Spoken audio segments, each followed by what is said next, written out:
बाप ने अपने इकलौते बेटे को बैनुल अक़वामी ताल्लुकात में मास्टर्स कराया, उसकी शादी की और फिर गुर्दों के मर्ज में मुब्तला होकर चल बसा। ये कहानी है मर्दान के 24 साला जवाद की, जो इंतहाई लाड प्यार से पाला गया था, लेकिन बुरी सोहबतों का शिकार होकर नशा करने लगा। मैं हूं पारस मसरूर और आप देख रहे हैं कोई देखे न देखे, शब्बीर तो देखेगा। शब्बीर ने देखा कि जवाद और उसकी बीवी के दरमियान दबे दबे लफ्जों में झगड़ा हो रहा था। जवाद, बच्चों के पैम्पर खत्म हो गए और 1 रुपया नहीं है घर में। हाँ भाई, मुझे मालूम है। क्या करूं? चोरी करूं? डाका डालूं? अरे कोई काम करो, छोटा मोटा कारोबार कर लो या फिर ठेला ही लगा लो, पर कुछ तो करो। मास्टर मैंने इसलिए किया था ना कि ठेला लगा लूं। लोग क्या कहेंगे कि मैं ठेला लगा रहा हूं। वाह, रैपिंग।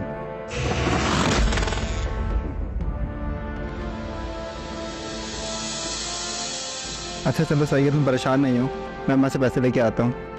शर्म तो नहीं आएगी अम्मा के आगे हाथ फैलाते हुए? और वो बेचारी कहाँ से दे तुम्हें इतने पैसे? अब्बा की पेंशन आती है सिर्फ उन्हें। अरे भाई, बड़ा पैसा अम्मा के पास। तुम्हें पता है मेरी अम्मा है ना, मुझे मालूम है। मेरी बहनों को नहीं देखा, एक से एक सूट पहन के घूम रही होती हैं।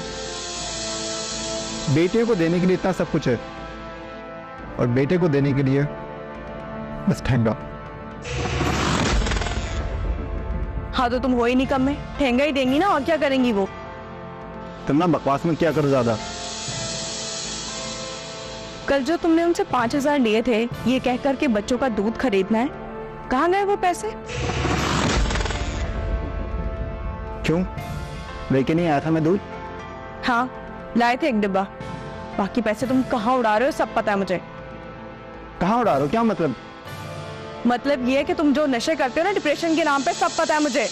कौन से नशे? अरे कौन से नशे करते हुए देखा तुमने मुझे? तुम्हें पता है कि तुम क्या बकवास कर रही हो? मेरे मुंह मत लगो ज्यादा। अरे बहू, तुम लोग क्यों लड़ रहे हो? क्या हो गया? जाओ जाके लगा दो ये भी शिकायत मेरी। अम्मा कुछ नहीं, वो इनको समझा रही थी। अच्छा इसको मेरे पास भेजो। जवाद इधर आओ। ओके आया माँ। जाओ मांग लो पैसे।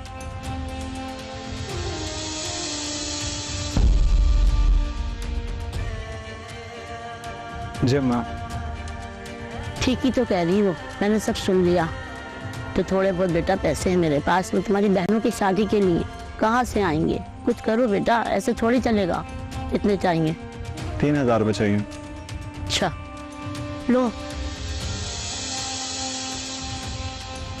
मगर ये रोज रोज नहीं चलेगा बेटा, कुछ करो आगे। जवाद ने खामोशी से पैसे लिए। माँ दोबारा सिलाई में मसरूफ हो गई। जवाद बीवी के पास पहुंचा तो बीवी तंजिया मुस्कुरा रही थी। ये लो, मंगवा लेना पैम्पर।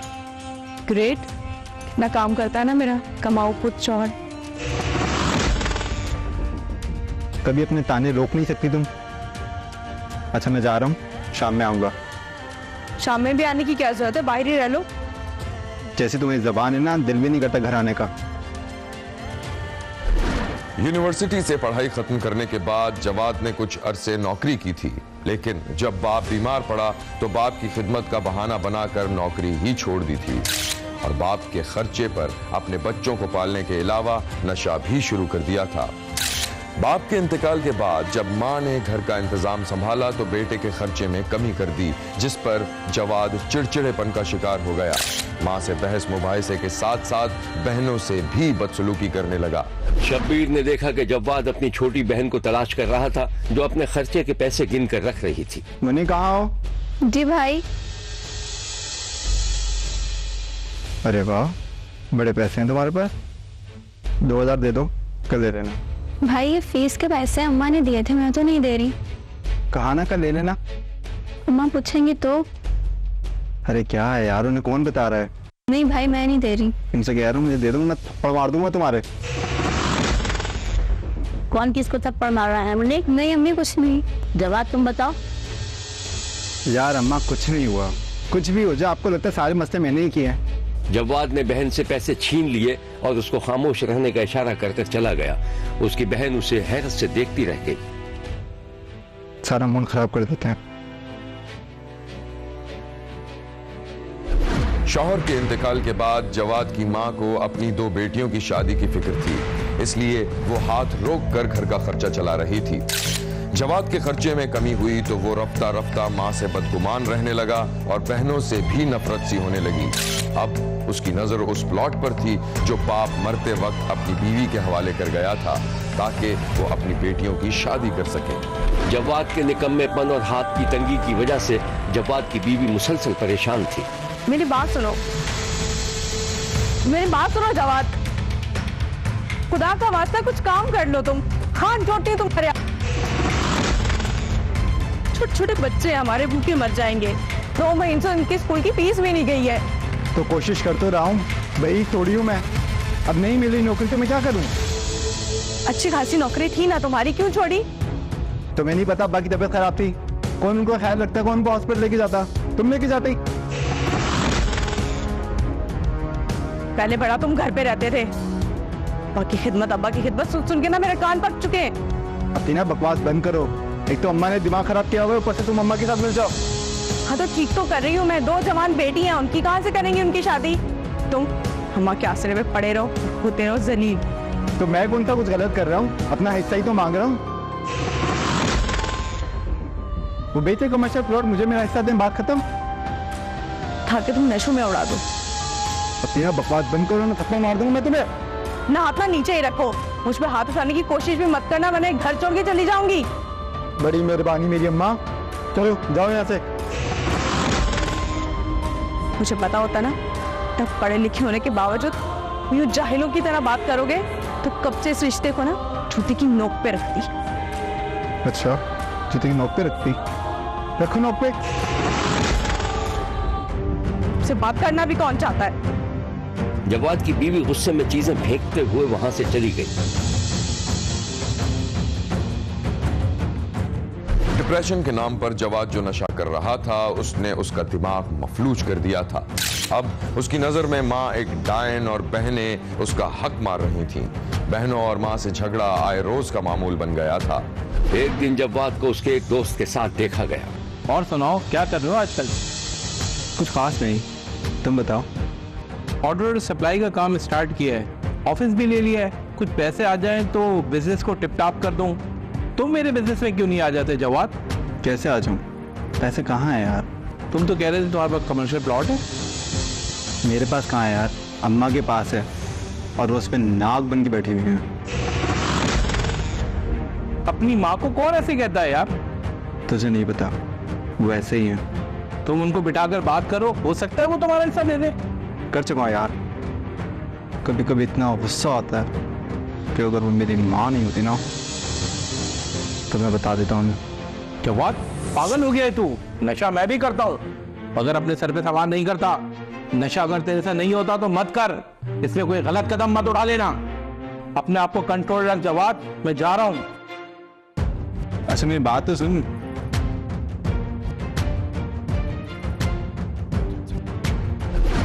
जवाद नशे के जेरे असर शदीद गुस्से में था।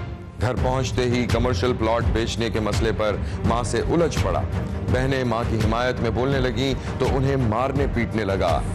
बात बढ़ती चली गई और फिर जवाद ने एक ऐसी हरकत की कि जमीन कांप उठी। बाप ने अपनी हिफाजत के लिए जो पिस्तौल जवाद को दिया था, बेटे ने उसी पिस्तौल से अपनी मां और दोनों बहनों को कत्ल कर दिया। यह है बदबख्त माँ और बहनों का मुबैना कातिल। लेकिन खर्चे जब मेरे माँ के पास आ गए तो उन्होंने सब खर्चे रोक दिए और हमारी 4 घंटे बहस चलती रही। ये जुल्म और गलती मुझसे हो गई, मेरी माँ और दोनों बहनों को कत्ल किया।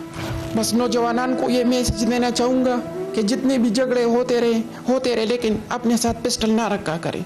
बेटे के हाथों माँ और बहनों के कत्ल के बाद मुलजिम पर पागलपन के दौरे पड़ने लगे। उसे अपनी गलती बल्कि संगीन गलती का एहसास तो हो गया, लेकिन कानून का अपना तरीक़ाकार है।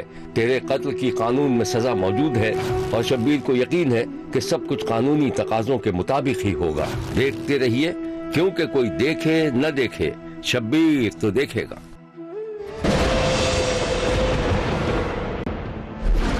शब्बीर का कहना है कि माँ बाप सारी जिंदगी अपनी जरूरतों को पसे पुश डालकर औलाद के लिए कुर्बानी देते हैं। उन्हें हर तरह का ऐशो आराम पहुंचाने की कोशिश करते हैं। लेकिन बाज़ औक़ात औलादें वालिदैन की कुर्बानी को फरामोश कर देती हैं और बूढ़े माँ बाप तन्हा रह जाते हैं। गुजरात के नवाही गांव हांडे में भी शब्बीर ने 75 साला मोहम्मद हुसैन को देखा है, जिसका एक बेटा हादसे का शिकार होकर मर चुका था और दूसरा शादीशुदा बेटा निखट्टू था और हमेशा परेशान रहता था। ये कहानी बेहिसी और सफाकी की बदतरीन तस्वीर पेश करती है। मैं हूं पारस मसरूर और आप देख रहे हैं कोई देखे न देखे, शब्बीर तो देखेगा। ये तस्वीर बूढ़े किसान मोहम्मद हुसैन की है। धुंधलाई उस तस्वीर से मोहम्मद हुसैन के दुख का मुकम्मल अंदाजा लगाना मुश्किल है, लेकिन वाकया ये है कि एक बेटे की हादसाती मौत के बाद वो अपने बड़े बेटे शाहिद के बच्चों के लिए जिंदा था। ये खेत जो आप फुटेज में देख रहे हैं, यही मजदूरी करता था, पानी की मोटर की हिफाजत करता था और वहीं मच्छरदानी लगाकर सो जाया करता था। और ये है वो इलाका जहां मोहम्मद हुसैन का छोटा सा ठिकाना था, जहां वो अपने 45 साल बेटे और उसके बच्चों के साथ रहता था। एक दिन मोहम्मद हुसैन अपने घर से निकलने लगा तो उसने बच्चों को अपने पास बुलाकर प्यार किया। बेटा आइसक्रीम मत खाओ, मौसम सही नहीं है, गला खराब हो जाएगा आप लोगों का। आप एक काम करो, आप ये पैसे लो और बाहर इसको ले जाओ, भाई को इसको कुछ चीज दिलवा दो, ठीक है बेटा? अच्छा बहू, मैं जरा काम से बाहर जा रहा हूँ, ये पैसे रखो और कुछ ले लेना आटा वगैरह, ठीक है? बाप चला गया तो शब्बीर ने देखा कि मोहम्मद हुसैन का अधेड़ उम्र बेटा अपनी बीवी के पास पहुंच गया था। क्या कह रहे थे अब्बा? कुछ नहीं, आटे के पैसे देके गए हैं। एक हफ्ते से मैं बकवास कर रहा हूँ कि मुझे रिक्शा दिला दो, रिक्शा दिला दो, लेकिन उनके कान पे जून ही रेंग रही है। पता नहीं अपने पैसे खबर में लेके जाएंगे, क्या करेंगे? बस कर दे बस, ये अब्बा जी हैं जो ना घर चला रहे हैं ये। नहीं तो हमारे बच्चे ना भूखे मर जाते, भूखे। अच्छा बस कर ला पैसे दे इधर। ये लो, कब्र में लेके जाएंगे, बातें करवा लो बस। बाप मोहम्मद हुसैन ही वाहिद सहारा था जो मेहनत मजदूरी करके अपनी निखट्टू औलाद के बच्चों को पाल रहा था। लेकिन एक दिन खेतों में पानी की मोटर के पास उसकी लाश मिली तो मोहम्मद हुसैन के निखट्टू बेटे शाहिद के पांव तले जमीन निकल गई और वो सीधा थाने पहुंच गया। शब्बीर ने देखा कि वो मुहर्रिर को बाप की मौत के बारे में बता रहा था। हाँ तो तुम्हें कैसे पता चला कि तुम्हारे बाप की मौत हो गई है? सूबेदार साहब, अब्बा ने मुझे बताया था कि वो खेतों पे जा रहे हैं मोटरों को देखने की, कहीं पर चोरी ना हो जाए। वो ये बता के चले गए और मैं यहीं घर पे रह गया था। तो फिर वो सुबह होने से थोड़ी पहले मैं उनको देखने गया तो वही मोटरों के पास चारपाई पे वो बेसुध पड़े हुए थे और उनके मुंह पे खून के निशानात थे।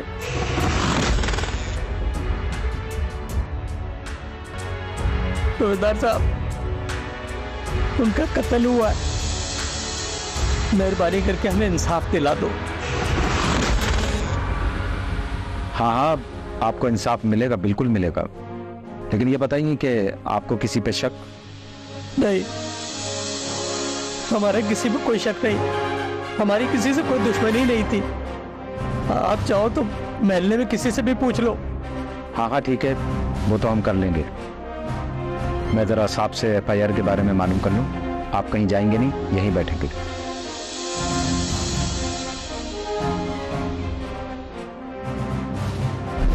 मजलूम बेटे की FIR के बाद पुलिस ने तफ्तीश का आगाज कर दिया था। चाय वक़ुआ के जायजे के बाद गांव के लोगों से भी पूछताछ शुरू कर दी गई। शब्बीर ने देखा कि सादा लिबास में एक पुलिस एहलकार एक हज्जाम की दुकान में चाय पी रहा था और हज्जाम उसके बराबर में बैठा हुआ था। ये मोहम्मद हुसैन चाचा कैसा आदमी था? साहब, आदमी तो बहुत नेक था, शरीफ आदमी था, अपने काम से काम रखता था। पता ही रात को किसने कत्ल कर दिया। ये गांव के आसपास के लोग तुम्हारे पास आते हैं, किसी ने कुछ बताया तो होगा? साहब, गांव के लोग आते तो हैं, सारे अफसोस ही कर सकते हैं और क्या करेंगे। अभी वो बातचीत कर ही रहे थे कि दुकान के सामने एक रिक्शा आकर रुका और ड्राइवर ने सर बाहर निकालकर हज्जाम को मुखातिब किया। ड्राइवर दुकान में चला गया।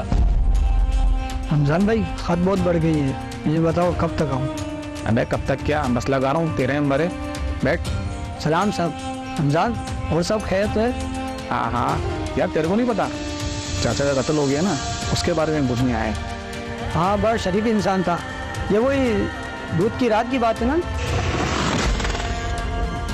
यहाँ लेते हैं एक छोटा सा ब्रेक, कहीं जाइएगा नहीं, क्योंकि कोई देखे न देखे शब्बीर तो देखेगा।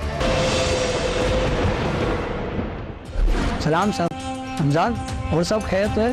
हाँ हाँ, यार तेरे को नहीं पता? चाचा का कत्ल हो गया ना, उसके बारे में पूछने आए। हाँ, बड़ा शरीफ इंसान था। ये वही दूध की रात की बात है ना? हाँ, ये बुध की रात की बात है। तुम्हें पता है उसके बारे में?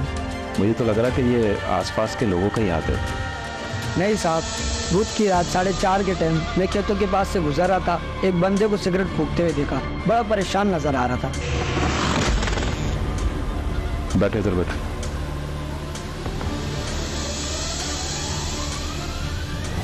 तुम्हें उसका हुलिया याद है? कुछ खास याद तो नहीं, दाढ़ी थी उसकी। और उसका दरमियाने कद का था साहब। ये बताओ, उसने तुम्हें रोका तो नहीं? नहीं साहब, मेरे पास सवारी थी, शायद इसलिए नहीं रोका। पुलिस एहलकार जो सादा लिबास में था तफसीलात लिखता रहा और फिर वहां से चला गया। मकतूल मोहम्मद हुसैन के घर में कोहराम मचा हुआ था। बेटा शदीद रंज के आलम में था। शब्बीर ने देखा कि मकतूल का दसवां हो रहा था। 2-4 लोग बाहर दरी पर बैठे हुए थे। मकतूल का बेटा भी सर पर टोपी रखे उदास था। लोग रुखसत हो गए तो अचानक सादा लिबास में थाने का एहलकार भी वहां आ गया। क्या हुआ? कातिलों का कुछ पता चला? आप फिक्र न करें, तफ्तीश जारी है। इंशाल्लाह बहुत जल्द कातिल पकड़ा जाएगा। वैसे आपको जो है साहब ने याद किया। ठीक है, मैं शाम को हाजिर हो जाऊंगा। अब बैठो, कुछ खाना पीना खाते। हम नहीं, बस जज़ाकल्लाह, मुझे इजाजत दे।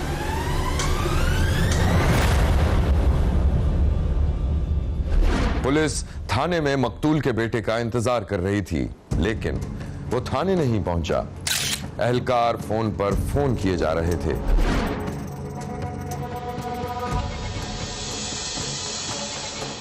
साहब, उसका फोन बन जा रहा है। हाँ, तो करते रहो बार बार। जी बेहतर। उधर शाहिद मुसलसल मोबाइल की बेल सुनता रहा और फिर आखिरकार मजबूर होकर उसने फोन उठा लिया। हेलो शाहिद साहब, आप तो कब से फोन कर रहे हैं हम। आप थाने भी नहीं पहुंचे और फोन भी आपका बंद है। मेरे फोन की बैटरी की चार्जिंग खत्म हो गई थी, इसलिए मैं फोन नहीं उठा सका। आप कहें तो मैं अभी आ जाऊं क्या? ठीक है, 15 मिनट के अंदर अगर आप नहीं पहुंचे ना तो हम गाड़ी भेज के बुलवा लेंगे। ठीक है, ठीक है। एहलकार की बात सुनकर मकतूल के बेटे का चेहरा जर्द पड़ गया था। पुलिस की तफ्तीश के नतीजे में बदबख्त निखट्टू बेटा ही अपने बूढ़े बाप का कातिल निकला। वो अपने बाप से रिक्शा दिलाने की जिद कर रहा था। गरीब बाप ने इनकार किया तो बेटे ने मुबैना तौर पर खेत में पानी की मोटर के पास ही चारपाई पर बाप को कत्ल कर दिया था और खुद ही मुद्दई बनकर नामालूम कातिलों के खिलाफ FIR दर्ज करा दी थी। यह है वो मुबैना बदबख्त अपने बाप का कातिल। पुलिस ने इस केस के बारे में जो कुछ शब्बीर को बताया था वो कुछ इस तरह है। मोहम्मद हुसैन इसका नाम है, खुशी मोहम्मद उसके वालिद का नाम है। 70 साल उनकी एज है और जो कातिल है वो उनका सगा बेटा है और कोई नहीं है। हमें पता चल गया था कि ये बेटा ही कातिल है। मैंने उससे पूछा कि आपने उसे क्यों इतना जुल्म किया है, क्यों आपने इसे वालिद को कत्ल किया है। उसने कहा कि मेरा वालिद मुझे डांटता था, मुझे खर्चा नहीं देता था, तो गालियाँ वगैरह देता था। ये इशू है। पहले कभी सोए नहीं बुजुर्ग बाहर, घर से बाहर।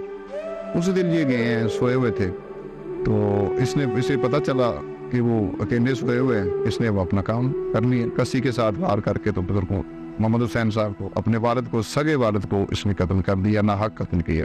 शब्बीर की नजर के सामने वो मनाजिर घूम रहे हैं। जब बेटा बाप पर तशद्दुद करके उसे कत्ल कर रहा होगा तो बाप को वो वक्त भी याद आया होगा जब उसने बेटे की पैदाइश पर खुशी मनाई होगी, लाड प्यार किया होगा, उसकी शादी की होगी, उसकी औलाद को सीने से लगाया होगा।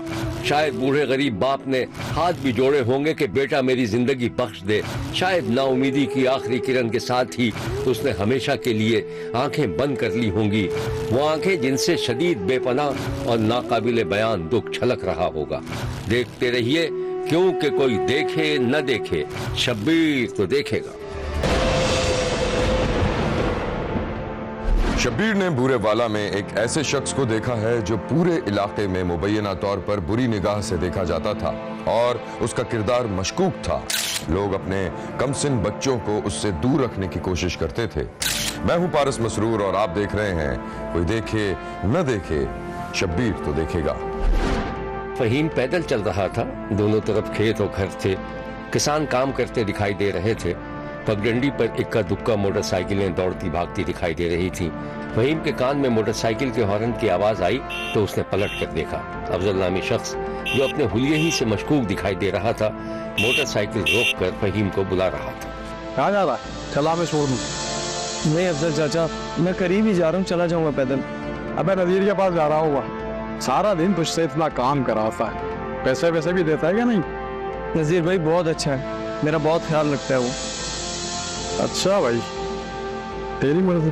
अफजल मोटरसाइकिल लेकर फहीम से कुछ आगे निकल गया और फिर मोटरसाइकिल रोक दी और फहीम का इंतजार करने लगा। फहीम मोटरसाइकिल के पास पहुंचा तो अफजल उससे मुखातिब हुआ। यार फहीम बात सुन, तू मुझे जानता है ना? जी अफजल चाचा, आपको कौन नहीं जानता। फिर तुझे मेरी एक बात माननी पड़ेगी। क्या बात? ये ले, ये पैसे रख।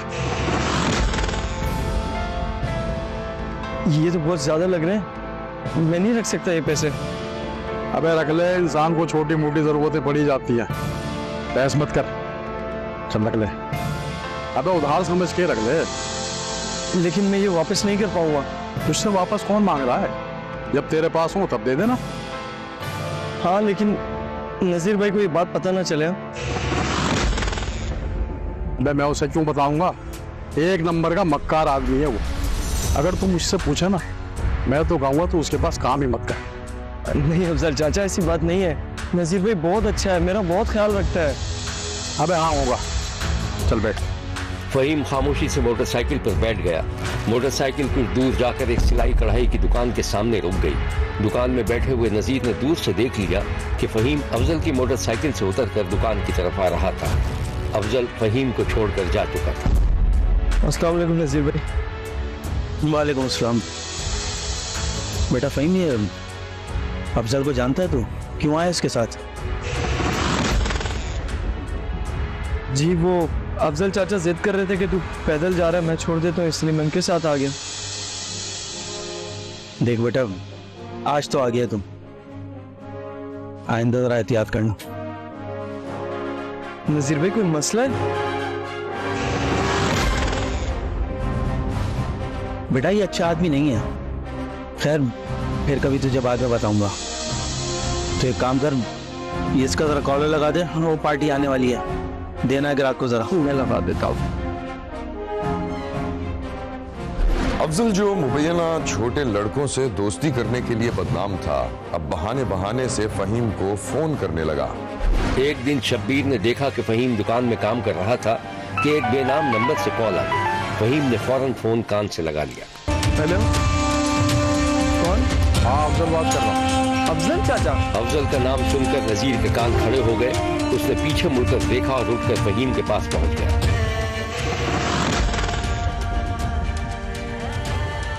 हाँ अफजल, हाँ नजीर बात कर रहा हूँ। बच्चे को फोन किया क्या तूने? क्यों पाबंदी है क्या? मैं फहीम को फोन नहीं कर सकता, दोस्त है वो मेरा। अबे दोस्त? अबे अपनी उम्र देख, उसकी उम्र देख, इंसान का बच्चा बन। नजीर भाई तुम्हारा दिमाग खराब हो गया है, कहना क्या चाह रहे हो? वही जो तू समझ रहा है, आइंदा फोन मत करना इसको। अबे तू चौकीदार लगाया क्या उसका? हाँ यही समझ ले, मेरे बच्चों की तरह है वो, मेरे दोस्त का बेटा है वो, समझा? ठीक है, तो फिर मेरे उससे 5,000 रुपये दिलवा दे। 5,000? हाँ 5,000, उसने मुझसे उधार लिए थे, पूछ ले उससे। अबे तूने किस बात के अफजल से 5,000 रुपये लिया? नजीर भाई मैंने लिए नहीं, उन्होंने खुद दिए, जबरदस्ती बोला कि रख ले, किस काम आ जाएंगे। हाँ हो गई तसल्ली? हाँ ठीक है, मिल जाएंगे तुझे तेरे 5,000, लेकिन आइंदा ना फोन मत करना इसको। हाँ।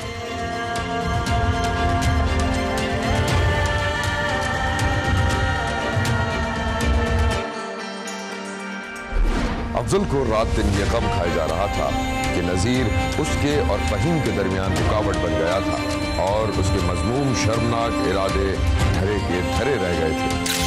वो रात दिन इसी चक्कर में था कि किसी तरह फहीम से तफसीली मुलाकात हो जाए ताकि वो नजीर के खिलाफ उसके कान भर सके।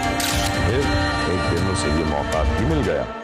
फहीम रात के वक्त दुकान से उठकर अपने घर की तरफ जा रहा था कि रास्ते में उसे अफजल मिल गया। अफजल ने बड़ी अपनाइयत से उसे पुकारा। अबे यार ऐसी भी क्या बात हुई कि तूने बातचीत ही खत्म कर दी? मैंने तेरे साथ कोई बुराई की है क्या? तुमने नजीर भाई से क्या बोला कि मैंने तुमसे 5,000 उधार लिए, जबकि वो पैसे तुमने खुद दिए थे मुझे। अबे यार बस मुंह से बात निकल गई, मैं असल में नजीर पे गुस्से में था, बस इसीलिए। चल छोड़ ना, कोई उधार नहीं है। अबे मेरी जान तुझ पे तो लाखों कुर्बान है, 5,000 की क्या हैसियत है? चल मोटरसाइकिल में बैठ, तुझे अच्छा सा खाना खिलाता हूँ। नहीं मुझे नहीं खाना, मैं घर जा रहा हूँ। अच्छा चल ना, घर ही छोड़ देता हूँ। इतनी दूर पैदल जाएगा क्या? बैठ जा। मैं चला जाऊंगा खुद ही। तुझे नजीर ने मना किया ना? हाँ नजीर भाई ने मना किया, और मुझे भी अच्छा नहीं लगता तुम्हारे साथ घूमना और बातें करना। अच्छा बच्चों, तो फिर एक बात सुन ले मेरी, कान खोल के। वो 5,000 तुझे खैरात में नहीं दिए थे मैं, 2 दिन का टाइम दे रहा हूँ तुझे, मुझे मेरे 5,000 रुपये वापस चाहिए, वरना समझ ले तू। छोड़ो मुझे, जाने दो। फहीम जान छुड़ाकर तकरीबन भागता हुआ अफजल से दूर होता गया और अफजल अपने चेहरे पर हाथ फेरता रहा, जैसे कह रहा हो मैं तुझे देख लूंगा। नौजवान बच्चों से दोस्ती करने और उनको वरगला कर अपने शर्मनाक इरादों की तकमील के लिए मुबैना बदनाम अफजल को यकीन हो गया था कि फहीम उसके हाथ लगने वाला नहीं। उसे असल झुंझलाहट ये थी कि नजीर फहीम को तहफ़्फ़ुज़ दे रहा था। अफजल ने नजीर को रास्ते से हटाने का फैसला कर लिया। शब्बीर ने देखा कि अफजल एक ढाबे पर बैठा हुआ था और एक वेटर चाय लेकर नजीर की दुकान की तरफ जा रहा था। किसकी चाय लेके जा रहा? नजीर भाई की। अच्छा नजीर की चाय जा रहा है, वो 2-4 बिस्किट ले गया। वेटर चाय रखकर बिस्किट लेने चला गया तो इतनी देर में अफजल ने चाय में मुबैना जहरीली गोलियां मिला दी। वेटर बिस्किट लेकर आया और चाय ले गया।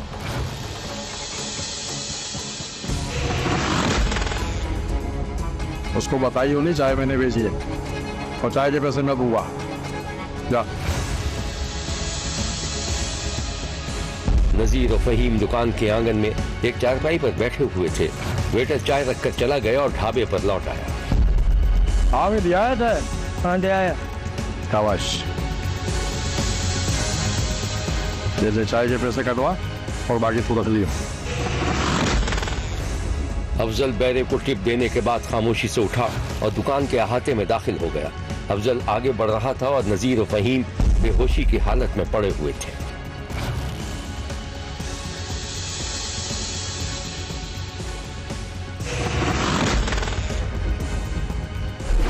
उस रात मुबैना तौर पर अफजल ने नीम मुर्दा नौजवान के साथ ज्यादती की और वहां से फरार हो गया। बाद में पता चला कि जहरीली चाय पीने से नजीर और फहीम की मौत वाक़ हो गई। इस शर्मनाक केस के बारे में पुलिस ने शब्बीर को जो कुछ बताया था वो ये है। 2 बंदों का डबल मर्डर हुआ, कुल्हाड़ियों से वार करके उनकी गर्दन पे ब्लंट और शार्प ऑब्जेक्ट्स के जरिए उनकी गर्दनें काटी गई और ये गगो मंडी थाने का बकुआ था और उसके अंदर एक जो माइनर लड़का था उसके साथ सॉडमी भी की गई। इस वाक़े के ऊपर ये एक अंधे डबल मर्डर का कत्ल का केस था। पुलिस ने चंद घंटों के अंदर इस केस को ट्रेस किया और एक मुल्जिम जिसका नाम अफजल उर्फ घोड़ा था उसके घर और उसके ठिकाने पर रेड किया, जहां पे पुलिस के बाहर रेड करने पर और उसने खुदकुशी कर ली अपने ही घर के अंदर। यह है मकतूलीन।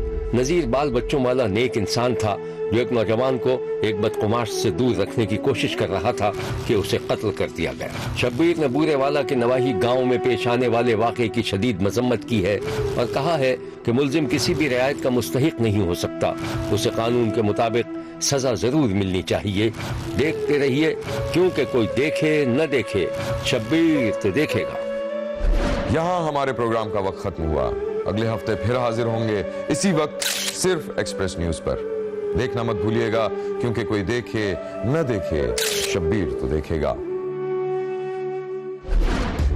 अगर आप अपने इर्द गिर्द होने वाले किसी गैर मामूली वाक़े से शब्बीर को आगाह करना चाहते हैं तो SMS करें SAB लिखकर स्पेस दें और अपना मैसेज अपने शहर और नाम के साथ 247 पर भेज दें। फैक्स करने के लिए हमारा नंबर है 02135803820। खत लिखने के लिए हमारा पता है 5 expressway of Korangi road, Karachi. Express news, Shabbir तो देखेगा।